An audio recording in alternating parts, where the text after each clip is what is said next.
Hi అండి. ఈరోజు ఈ మాట చెప్పొచ్చో చెప్పకూడదో నాకు తెలీదు. కాకపోతే మంచి మాటే గాబట్టి నేను చెప్తున్నానండి. నిజం చెప్పాలంటే ఈ రోజుల్లో ఫ్రెండ్‌షిప్ చేయాలి అంటే మనక ఖచ్చితంగా గూడా మనం చాలా జాగ్రత్తగా ఆలోచించి ఫ్రెండ్‌షిప్ చేయాలండి ఎవరితోటైనా. ఎందుకంటే స్వార్థంతో కూడుకున్న మనుషులండి అందరూ కూడా. అలాంటి వాళ్ళతో ఫ్రెండ్‌షిప్ చేయడం కంటే గూడా లిమిట్స్‌లో ఉండడమే మంచిది.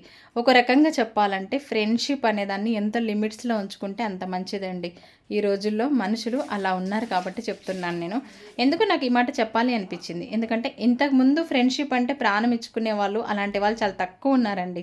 కానీ ఈ రోజుల్లో అట్లా లేరు. స్వార్థం. మనతో స్నేహం చేస్తున్నారంటే అది మనతో ఏదో అవసరం ఉంటేనే స్నేహం అనే ముసుగులోకి దిగుతారనమాట.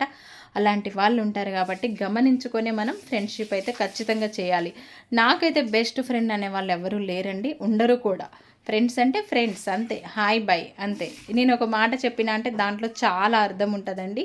ఒక్కసారి ఆలోచించుకోండి నేను చెప్పింది కరెక్టా కాదా అనేది. ఈ రోజుల్లో ఫ్రెండ్షిప్ అనేది ఎంత లిమిట్‌గా ఉంటే అంత మంచిదని చెప్తాను నేను. ఓకేనా మరి? బాయ్. ఎందుకో నాకు చెప్పాలనిపించిందండి. అందుకే చెప్పా. మీరేమన్నా అనుకోండి ఇంకా.